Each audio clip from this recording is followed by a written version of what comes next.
नमस्कार दोस्तों। काव्यालय और कवि के अनोखे साथी गीत कतिरूप की ओर से मैं आपके संग छंद में लिखने की एक बहुत आसान तरकीब बांटना चाहती हूँ। यह तरकीब इतनी आसान है और असरदार है कि आधे वक्त तो आपको अपने छंद का निरीक्षण करने के लिए गीत कतिरूप का प्रयोग करने की भी ज़रूरत नहीं होगी। पर इसके पहले आपको एक आमंत्रण। कुछ क्षण के लिए अपनी आंखें बंद कर कल्पना कीजिए कि आप किसी खुली वादी में हैं। दूर कहीं से यह आवाज़ आ रही है और अपने आप को इसमें डूब जाने दीजिए।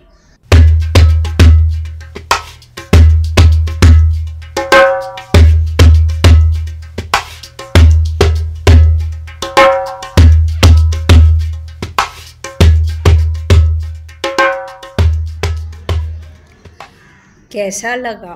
आकर्षक लगा कि यह ताल आपको अपने अंदर खींच रहा है। यह है लय, ताल, छंद का असर। छंदबद्ध कविताएं आजकल बहुत कम हो गई हैं, पर अभी भी लय का, छंद का बहुत महत्व है।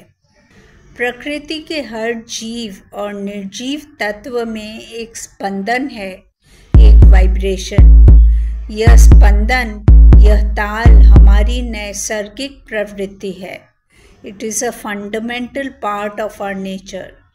इसी कारण से लय में कही बात हमारे अवचेतन में, सबकॉन्शियस में ज़्यादा सरलता से प्रवेश करती है। असल में गद्य और पद्य में यही मुख्य अंतर है। लय और शब्द का समन्वय है कविता। बल्कि यदि आपने कविता लिखना शुरू ही किया है तो लय में, छंद में लिख पाने से बहुत आत्मविश्वास बढ़ता है। नहीं तो कई बार खुद को ही समझ में नहीं आता कि जो लिखा है वह कविता बनी भी है कि नहीं। छंद में कही बात से संप्रेषण और आसान हो जाता है। आप अपने पाठकों पर और असर कर पाते हैं। लय, छंद में लिखी पंक्तियाँ और आसानी से याद रहती हैं। जब इतने फ़ायदे हैं और ख़ासकर जब लय हमारे नेचर का इतना फंडामेंटल हिस्सा है, हम सब स्पंदन हैं, तो लय में, छंद में लिखना इतना जटिल नहीं हो सकता।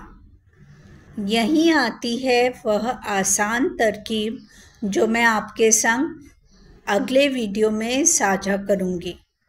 इस श्रृंखला के भाग 2 में हम 12 मात्रा की लय पर लिखने की तरकीब देखेंगे। फिर भाग 3 में 12 मात्रा की लय पर खास विषयों पर लिखने की चर्चा करेंगे। भाग 4 बहुत महत्वपूर्ण है, 16 मात्रा की लय पर लिखना। और भाग 5 16 मात्रा के लय पर खास विषयों पर लिखने के लिए होगा। आखिरकार एक बहुत रोचक विषय, लय में लय को तोड़ने का सौंदर्य।